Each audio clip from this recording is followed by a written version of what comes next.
5월에 팔아라, 셀인 메일을 외치는 많은 사람들이 있죠. 그럼 올해 증시는 어떻게 될까요? 제가 오히려 5월달 증시가 생각보다 더 강할 수 있는 이유, 그렇게 생각하는 근거, 그리고 설령 물리더라도 살아날 수밖에 없는 이유를 말씀드리겠습니다. 자, 먼저 국채금리가 급등하면서 4.8을 위협했죠. 실제 국채금리는 작년 23년 10월달 이때 약 4% 초반대부터 5%까지 급등하면서 S&P 500은 10%가 급락을 했습니다.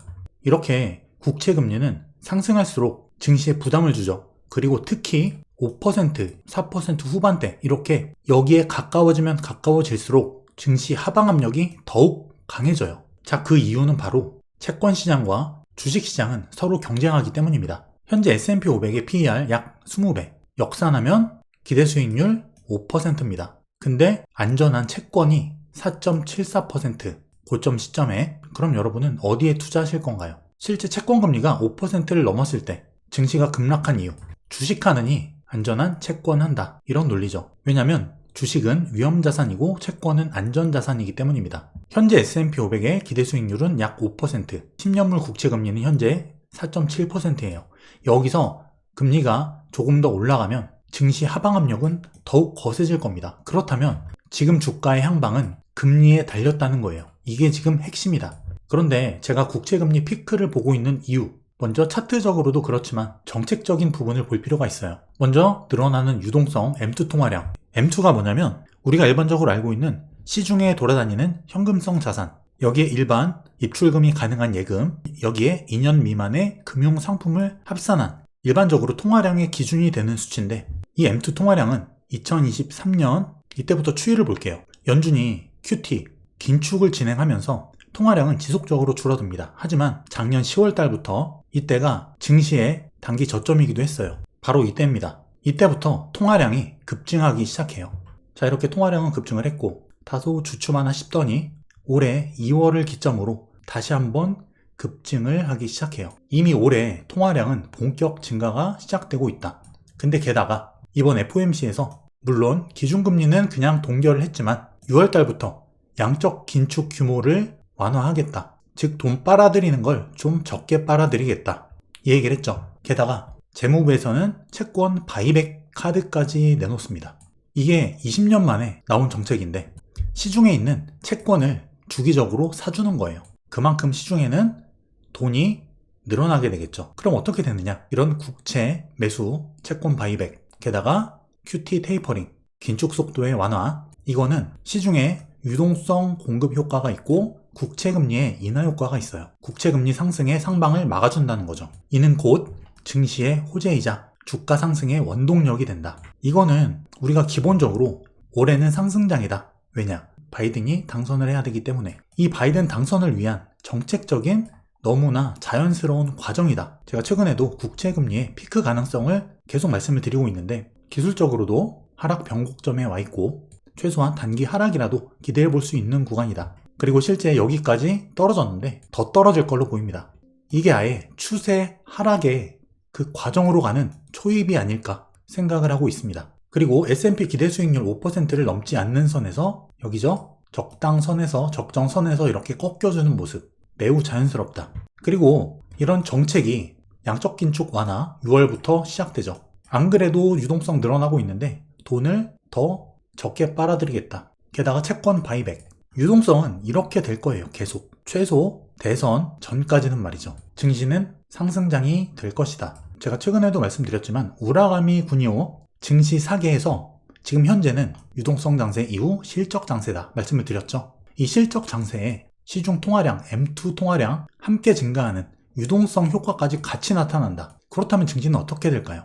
그리고 중요한 거는 5월달보다 6월 증시예요. 자, 통계를 보면은 S&P 500의 약세장일 때 그리고 S&P 500의 강세장일 때 이 두 가지 모두 5월 증시는 크게 좋지 않았다. 하지만 중요한 거는 5월이 아니라 6월 증시였다는 거예요.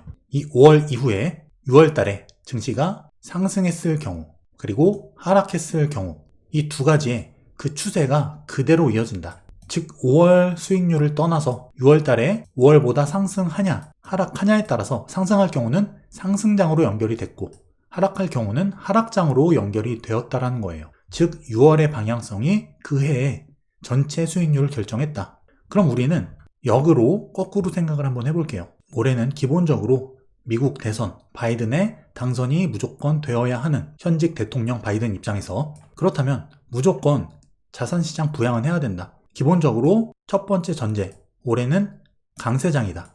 그렇다면 이 경우겠죠? 올해가 강세장이라고 먼저 가정을 한다면 6월 증시는 어떻게 될까? 경험적, 통계적으로 5월달보다 올라갈 가능성이 높다라는 거예요. 6월이 강했을 때 강세장이다. 이게 아니라 강세장이라고 가정할 때 그렇다면 6월은 어떨 것이냐라고 봤을 때는 6월은 증시가 강할 것이다. 이렇게 유추해보는 거예요. 게다가 이런 기본적인 전제 플러스 금리의 피크, 뒤에서 달러도 말씀을 드리겠지만 이게 6월달에 강한 증시를 이끌 것이고 실제 5월달도 강할 수 있다. 그리고 이거는 올해 전체를 상승장으로 만들어줄 수 있는 원동력이자 근거가 될 수 있다는 거예요. 4월달, 5월달 물린 분들이 계실 겁니다. 하지만 반드시 살아날 수밖에 없는 이유예요. 걱정할 필요가 없다는 거죠. 게다가 애플 또 한 건 했죠. 실적은 안 좋게 나왔는데 AI 모멘텀에서 멀어져 있는데 냉큼 자사주 150조 매입하겠다. 구글도 별로인 것 같더니만 자사주 매입, AI 투자. 주가가 하락할 여력 자체를 주지 않습니다. 게다가 AI 관련 큰 발표를 할 것이다. 물론 엔비디아가 최근에 조정폭이 좀 있었지만 22일 날 실적 발표가 있죠. 일단 추정치는 현재보다 추이는 좀 꺾입니다. 중요한 거는 이거보다 위로 나오냐 아래로 나오냐예요. 중요한 건 얼마가 나오느냐보다 시장 예상치보다 높으냐 낮으냐 여기 있는 거겠죠. 전반적인 증시의 조정 마무리 국면 가능성, 이건 달러에서도 나타납니다. 달러가 제 생각보다 좀 많이 올라가긴 했어요. 하지만 전체적인 흐름 자체는 제가 이렇게 보고 있다고 계속 말씀을 드렸죠. 지금 달러가 여기서 한번 꺾이면 그냥 올라가다 이 정도 꺾이고 다시 올라가는 이런 게 아니라 추세 반전입니다. 이런 형태가 될 거라는 거예요. 오히려 이 바닥까지도 깰 수 있는 강한 추세 반전이 나올 수 있다. 그렇다면 이제부터는 증시와 디커플링이 될 것인데 달러 급락하면서 증시는 급등하는 이런 장세가 연출될 수 있다는 거예요. 실제 이러한 달러의 피크 구간에서는 증시는 저점이었어요. 이런 구간이었죠. 달러가 피크를 칠 때 증시는 최저점권이다. 여기서 달러 피크 가능성을 예견해 본다면 증시 또한 저점권일 가능성이 매우 높다는 거예요. 그렇다면 셀인 메이 5월달에 팔아라가 아니라 지금 판 사람은 기회를 놓친다는 얘기가 될 거예요. 오히려 증시 급등 전에 지금이 마지막 기회로 보여진다. 물론 저도 과거 데이터에 의한 경험 이런 것도 굉장히 참고를 많이 합니다. 하지만 중요한 거는 그때그때의 움직임이에요. 증시 그리고 달러, 금리 이런 것들은 실제 살아있는 생명체와 같습니다. 살아 숨쉬죠. 통계를 무조건적으로 적용하긴 어렵다는 거예요. 달러를 약간 자세하게 보면은 상승 채널 중에서 하단 지지 구간에 걸려 있습니다. 단기 기술적 반등은 나올 수 있다. 하지만 자 이럴 때처럼 추세 반등이 아니라 데드캣 바운스 그리고 재차 빠질 가능성, 이게 90% 이상으로 보여집니다. 즉 달러가 단기 반등이 오더라도, 즉 증시는 다소 다시 눌릴 수 있더라도 다시 갈 것이다.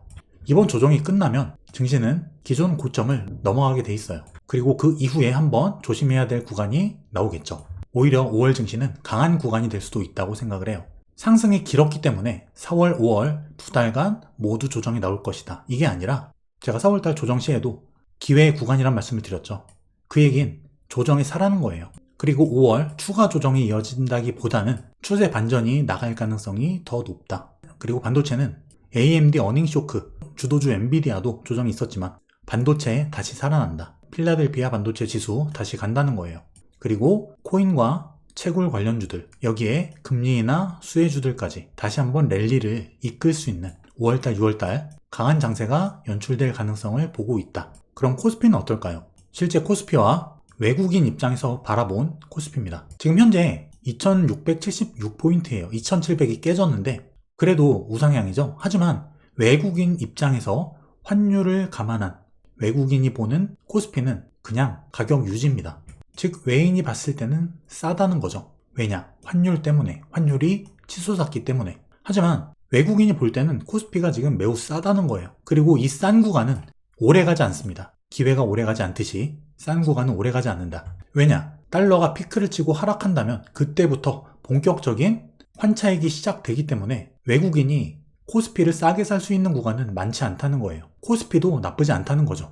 설령 추가 조정이 살짝 오더라도 6월달 반드시 살아난다. 지금까지 말씀드린 부분은 제가 가지고 있는 생각이자 저의 시나리오입니다. 투자자 입장에서 시나리오를 세우고 대응하는 과정을 항상 가지기 때문에 저의 생각을 가감없이 말씀을 드리는데 참고는 하시되 여러분들만의 개인적인 대응, 방법, 그리고 투자 전략, 시나리오 꼭 세워서 투자하시길 바랍니다. 말씀드렸듯이 5월 마지막 기회가 될 가능성이 있다. 머니앤클래스에서 런칭한 제 손실 없는 주식 투자 강의, 벌써 많은 분들께서 강의를 통해서 변화하고 성장하고 계세요. 제가 어려운 지난 하락장부터 수익을 내는 그 과정에서 실제 제가 실전에서 쓰고 있는 모든 노하우들, 그런 것들을 모두 녹인 강의입니다. 커리큘럼을 보시면 기업을 분석하는 과정, 목표 주가 구하는 방법, 차트 분석 방법, 그리고 주도주와 주도업종을 찾는 방법, 달러 환율을 이용한 수익 극대화 방법, 실전 매매 노하우, 그리고 경제 위기를 예측하고 수익을 내는 방법, 이렇게 주린이 분들께서 반드시 알아야 될 부분만